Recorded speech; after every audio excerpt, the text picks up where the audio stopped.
We have a cold and snowy December likely in the cards as we go into the new month, and it is all driven by the polar vortex. We're going to be giving you the latest details as new data coming in here this evening in the forecast about the polar vortex and this cold and snowy December that everyone's talking about, and your short range forecast. So if you are here, everyone, welcome back again on this Tuesday evening, November the 18th, 2025. Hope everybody's having a wonderful week out there so far, and subscribe to the YouTube channel because we cover Canada, the United States, and the tropics during tropical weather season. If you're already a subscriber, do me a favor and like the video, give it a thumbs up, share it, hype it. I definitely appreciate it. Also, if you aren't a subscriber, obviously subscribe and also do the same, like it and share it. I appreciate it. Let's get into the weather forecast. And again, the stratosphere is where we go first to talk about the warming that's taking place up here. This is about 20 miles above the Earth's surface, and as the stratosphere warms, the cold air that's naturally stuck up in the stratosphere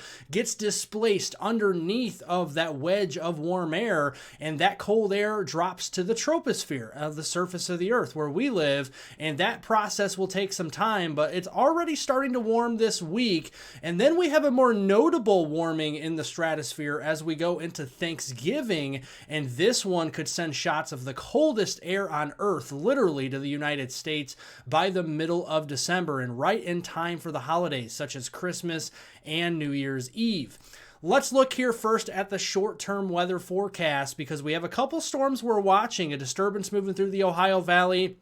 Probably noticed some low cloud cover here this afternoon. Drizzle, shower activity from Illinois through Indiana, Ohio, Kentucky, even as far east as Pittsburgh here in PA. And I do feel that will continue as we go through this evening. And then we have a storm system in the desert southwest bringing moisture to Southern California once more, into the Vegas area and Phoenix and portions of western Arizona, starting to see some of that here this evening.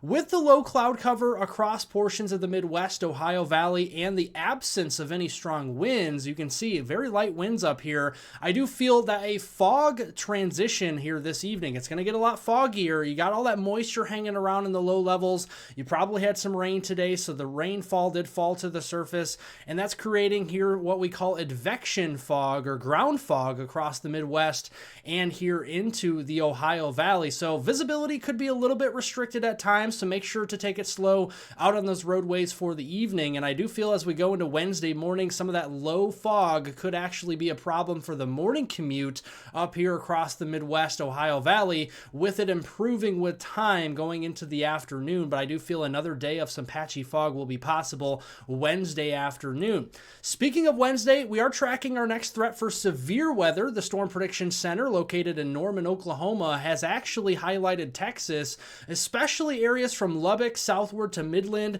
and as far east as the DFW area, Abilene, Wichita Falls, and down here to central Texas in general, for a marginal risk of severe weather. This is where damaging winds upwards to 60 miles per hour, quarter-size hail, and an isolated brief tornado may unfold Wednesday afternoon and evening. And we look down here into the morning hours. It looks pretty quiet. That actually a lot of that energy moving through New Mexico in the form of rain. And then toward midday, we're going to start to see that moisture increase from the south as we have advection of that moisture from the Gulf into the central portions of Texas. So those dew points will be rising into the 50s as we go through the day. And then once we get into mid-afternoon, about 2 to about 4 o'clock Central Daylight Time, I do feel that's where we could see some strong to severe storms. And notice the coverage on this is pretty widely scattered, pretty isolated here, so not everybody will see severe weather, but those that do could see 60 mile per hour wind gusts, quarter-size hail, and the threat potentially of an isolated brief tornado.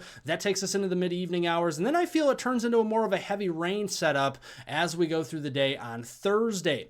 Now let's look at Thursday in general across the lower 48. We got more energy pivoting its way into the West Coast, so we're going to see that onshore flow of a lot more moisture for California, more snowfall for the Sierras here, and then a larger storm system starts to gather across the south central United States. More severe weather may be possible on Thursday afternoon, Thursday evening, this time a little bit further east into eastern Oklahoma, East Texas, east of the I-35 corridor, and on up there into Arkansas, Louisiana. And then going into Friday, just some rainfall across the southeast Tennessee Valley. Other other than that, we have another closed low. It's cut off from the main flow in the jet stream down here near Southern California and the Baja of California heading into the weekend. And that is what we see for weather over the next few days. So rainfall is going to be quite heavy down here into the Lone Star State, Central Texas, and in around the Dallas-Fort Worth area, Texarkana, McAllister, Oklahoma. Those are the areas that could receive the very heavy rainfall over the next few days. This goes through Monday, November 24th, and some areas could get double-digit rainfall totals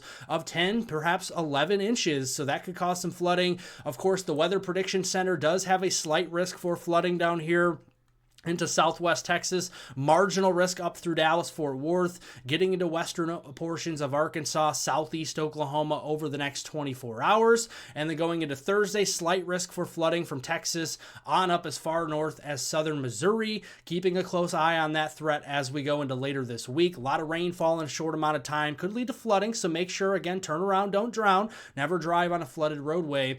And looking at snowfall, just due to the fact that we're going to have milder temperatures east as we go through the week, I think the snow will be really restricted to those higher elevations here, Rockies, Cascades, Sierras, mainly out to the west. We could have some snowflakes across the Great Lakes into the northeast. I think it'll be more few and far between, and the reason being is those temperatures. We're going to be seeing more record-breaking heat across the Gulf Coast states as we go through the next few days. This again goes through Monday, November 24th, and those temperatures tomorrow again will be right back in record-breaking territory as we have more 80s ticketed for areas from East Texas as far east as the Carolinas, and that will continue once we go into Thursday.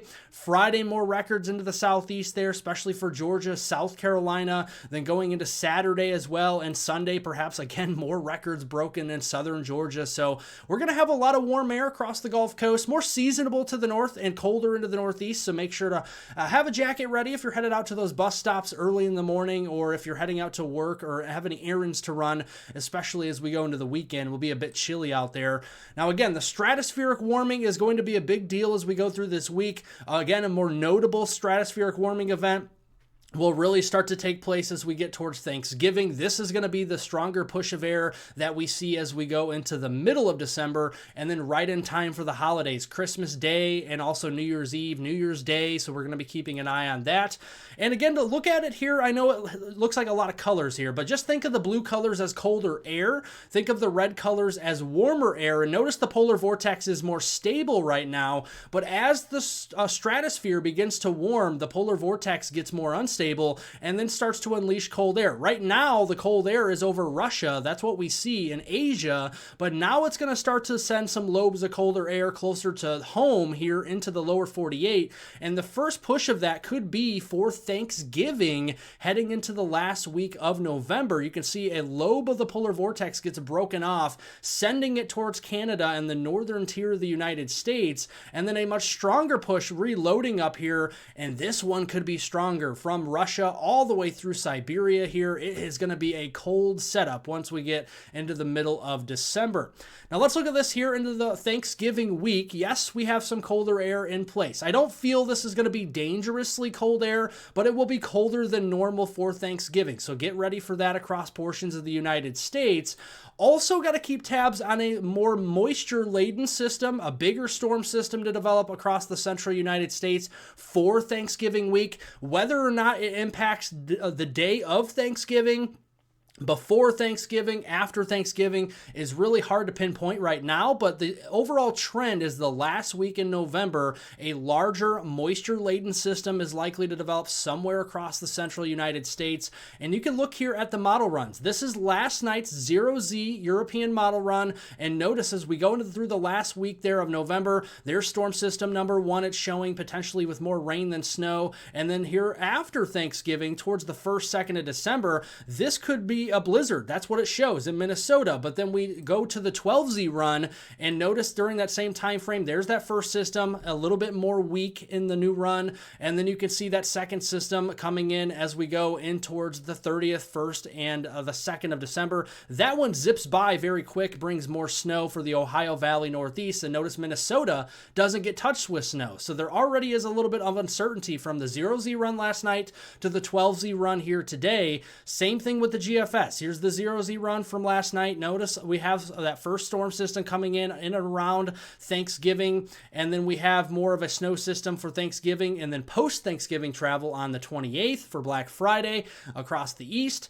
and that's all she wrote with that. And then looking here at the 12Z run for the GFS, we look at that as we go into Thanksgiving. Again, maybe some snow, some southern snow perhaps here on the new run, and you could see maybe a blizzard across the Great Lakes region, Ohio Valley. So the theme here is we don't know exactly where the storm system will set up, and where it sets up is important because that will kind of give us an idea of where it will snow, where we could have a transition with some ice, and where we could have some heavy rain, flooding, and severe weather setups. Very key as we go into the last week here of November.